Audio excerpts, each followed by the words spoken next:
happy time zones. It's good to see you. For those that may not know me, hi, my name is C, or Kieran. My pronouns are he, they, or neos, and I'm a queer, trans, intersex, neurodivergent, and disabled variety content creator. Hi, so today is going to be my first ever Q&A video. I have my Chromebook here that I will be reading the questions off of, so please be patient for that. But hi, I hope you're well. Grab a little beverage, sit down, maybe do some cleaning or some co-working, and I will be answering questions. So the first one is from Symbion, and it is, have you ever wanted to dye your hair? And if so, what color? So, yes, I have dyed my hair. When I was younger, my mother forced me to get highlights because I had too much of a mousy brown hair. What is the problem with that? I don't know, but it was my mother, and if you know anything about me and my relationship with my mother, so I first started getting blonde highlights when I was like 10. And then when I was 14, 15, I dyed my hair red for the first time. My mother hated it and wouldn't let me do it again because of photos. But then when I turned 18, I immediately dyed my hair red again. And then I cut my hair, and I have dyed my hair red several times because I have natural red bits in my hair that come out especially during the summer, so red looks very natural on me. My dad was a strawberry blonde when he was younger and has a ginger beard, so red looks very natural. So I have dyed my hair. I would love to dye my hair actually like this dark, maybe like a little bit lighter of this green that is like my bedspread. It has been a dream of mine, but I know that I would have to bleach my hair, and that is the terrifying thing. And then, like, the biggest dream as a kid was to dye my hair silver because I was an emo kid. Yes, and then at one point I wanted to dye my hair orange because of Hayley Williams. So that is what I would have dyed my hair. The next question from Symbion is, what's your current hyperfixations? Star Wars. My partner and I have been watching Clone Wars lately, and I have been reading a lot of Star Wars lore. So that is one of my hyperfixations. I've been watching House a lot, so that is up there. Another hyperfixation has just been this apartment and getting it ready and cleaning. Like, this background's going to change, a painting's going to go up, and maybe more things, but who's to say? So that's been another hyperfixation, and just building community has been another one, and learning mutual aid and how to build community. Also, the lighting may change a little bit because it is overcast today. If you could have a tarot deck of any theme, sub-theme, and art style, what would that be? I actually have a little oracle card reading thing specifically for music composers. I actually have it in my notes app of an oracle deck for classical music composers. So Mozart would say fuck it and do what you want, don't let anyone stop you, and fuck the monarchy or bureaucracy. That's one of them. It's literally, I have a dream of maybe making the oracle deck, but there's not one at the moment that I have seen. That is actually very funny that was a specific question, because I literally have it planned. What would be the most accurate list of your favorite teas? Are you aware of what those teas can do if they are herbal in nature? Okay, so we all know my absolute favorite tea is a chai concentrate for a chai latte. It is Mwah, beautiful, love it. So that's number one. My second favorite tea of all time is Evening in Missoula by Tea Source. Hold on, let me pull it up and I can tell you what is in it. So the best way that I can describe Evening in Missoula is that it is minty yet a little fruity. Also, like with really good like vanilla. So it has chamomile, rose hips, raspberry leaf, papaya leaf, both peppermint and spearmint, passion flower, red clover, star anise, wild cherry bark, lemon peel, wintergreen, which is also another uh, minty flavor, lavender, vanilla, and strawberry leaf or black raspberry leaf, depending on the brand. So that is like my all-time like favorite like steep tea. It is so good in a fog form. If you don't know what a London fog is, that is the classic type of fog. It is, so it would be Earl Grey tea, a hot, and then you would put a little like steamed milk topper on it. I personally do either almond milk or oat milk, depending on the place. And then it also has vanilla and, depending on the place, lavender in it. I do this with just the vanilla and the steamed milk, and it is immaculate. One of my favorite things. I haven't had it in a long time, and honestly, I need to probably get it soon because now that I'm thinking about it, it sounds delicious. So that is up there. Then number three is just mint tea in general. I really love a peppermint tea. Also love that with a bit of a little milk topper or a little bit of like vanilla creamer in it. Um, I just love the way that peppermint tea tastes. It can be peppermint, it can be spearmint, it could be wintergreen. I love all of the mint teas. That is like number three. Um, I would say matcha would go up there in my top four. However, I've had a really bad matcha. So it depends on how it's made, and I like my matcha iced. I have not had hot matcha. Um, so that is one that I would put up there. However, like I said, I I've had really bad matcha. So it is something that if I were to have it up there, it would have to be really good. I really like the matcha tea at Dunkin', but again, it could change. Um, I used to really like the energy tea by I think it's Celestial.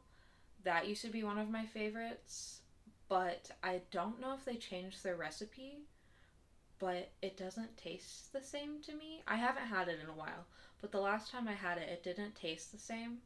Um, but I used to really like that. That was a really good one that I really liked. A classic tea that I used to love sweet tea, but I don't drink it anymore, and that was Lipton tea with sugar. My nana used to make it all the time, specifically the loose leaf tea and not the bagged Lipton teas, because there's literally a difference, and I don't know why, but the loose leaf tea is like just like a stronger tea where it, and like not sweet, whereas the bag tea has already like a sweeter taste to it, and we don't know why. You would think it would be the same, but it's not.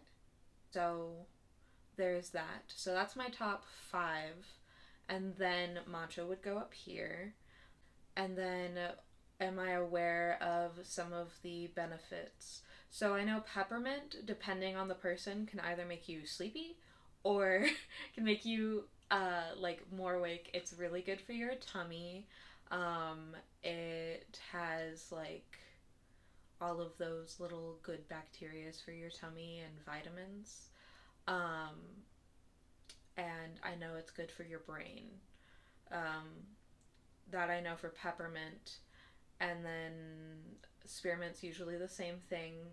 Also, spearmint, I think, is the one that makes you more sleepy, where peppermint is the one that keeps you awake, but or vice versa. I don't remember which.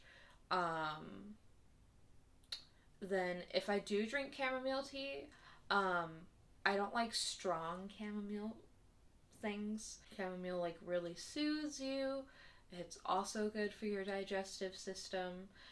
It's very relaxing and calming. With chai, it is a mixture of a lot of things. So it's usually like star anise, cinnamon, um, peppercorns.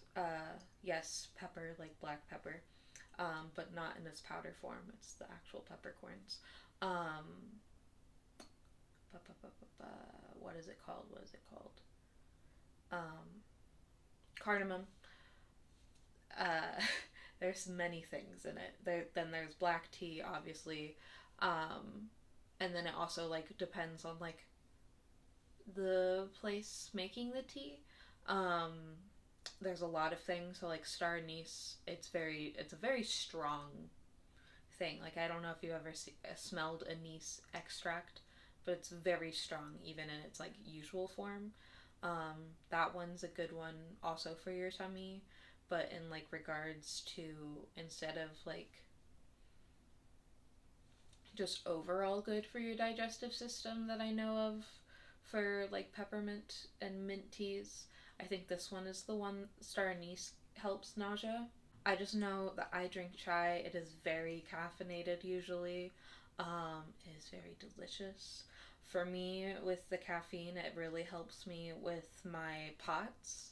Because if you don't know, postular orthostatic tachycardia syndrome, um, I have learned that I 99% most likely have it. We need to get the I have to get one specific test to like officially diagnose it, but between my physical therapist, my GP, and the ER doctor that I had to go to for my last flare, we think that I have POTS. So for me, it really helps that, and also it does have like some salt in it, and all that jazz. So I know that that helps me. Matcha, I honestly don't know the properties of matcha. Besides that, it is also very caffeinated. And then the evening in Missoula is kind of a mix since it has so many things. Like it's also soothing since it has chamomile in it, but then it's also like really good for your tummy since it has all the types of mint and the star anise in it. And then it also has lavender in it, which is also very calming and nice and is supposed to be good for your tummy and also um, for like a de-stressor. Not a huge lavender person to me, but it's within all of the blend. And then I don't know properties of strawberry leaf or anything or red clover, but yes, so that is the properties of that. That was a very long-winded thing. Okay. What is the list of your favorite pagan holidays? So for those that don't know, I am a neo-pagan. I specifically am a Celtic pagan. So because most of my like ancestors would have been Irish, Scottish, Welsh, and English, um, as well as the Isle of Man. Um, and then also I have Germanic and Baltic, and I mean Frank is still part of German type of stuff. Um, but I mostly focus on the Celtic things. I am starting to look towards Baltic things and Germanic, but I mostly focus on Celtic things. So, and I follow the Wheel of the Year, but I follow it. For those that don't know, the Wheel of the Year is it is traditionally Celtic, but then Wicca stole everything. If anyone is Wiccan, I'm sorry, but it is rooted in stealing from indigenous and Jewish cultures, as well as just kind of stealing a lot of things from Celtic cultures. However, you can't really appropriate Celtic culture, but they if you could appropriate, you know, Irish culture, that would be it. um, so yes, so depending on the wheel of the year, if you do it, everyone is different on where they start. Some people start with Samhain being the first last day of the or last holiday of the year, and Samhain is Halloween. Then there's Yule. I don't celebrate Yule because Yule is usually Norse. I celebrate the winter solstice. And then there is Imbolc, which is February 1st, also known as Candlemas for some people. Then Ostara slash the spring equinox. Then there's Beltane, which is May 1st, also known as May Day. And then modern people call it Litha for the summer solstice, but I just do the summer solstice because that was not the traditional name of it. And then there's Lunasa, also known as Lammas, which is August 1st. Um, and then the fall equinox. So, or Mabon to some people, or, well, Mabon is the traditional way of saying Mabon. So, my favorite holidays are Imbolc is number one, then um, the fall equinox, then Samhain. Samhain and the fall equinox are like tied for a second, and then Lunasa, and then the fifth would be Beltane, and then if I had to put the last three in order, then it would probably be winter solstice, then spring equinox, and then summer solstice, and that's specifically because summer and I do not mix very well with my body, so there is that. I am looking into like other holidays outside of the Wheel of the Year, but I haven't celebrated them, so I can't discuss them quite yet. But within the Wheel of the Year, those are my favorite holidays, which is Imbolc, and then Samhain and the fall equinox, and then Lunasa. So yes. Hi, Tea Leaves, Editing C here. I talk so much, so this is going to be in two parts because it is already almost 20 minutes long, and I don't think you want to hear me talk for another 20 minutes. So we're going to split this up into two parts. So this is part one of this Q&A. Then part two will go up later on next week. I don't know the exact date, but yes. So stay tuned for that. Sorry that I talk so much and that I have no filter. If you want to follow me, all of my links are down below in the description. If you have any questions for a future Q&A, you can leave them in the comments below and I will answer them in the future. And thank you so much. I hope you have a lovely time zone and I will see you in the next video. Bye, tea leaves.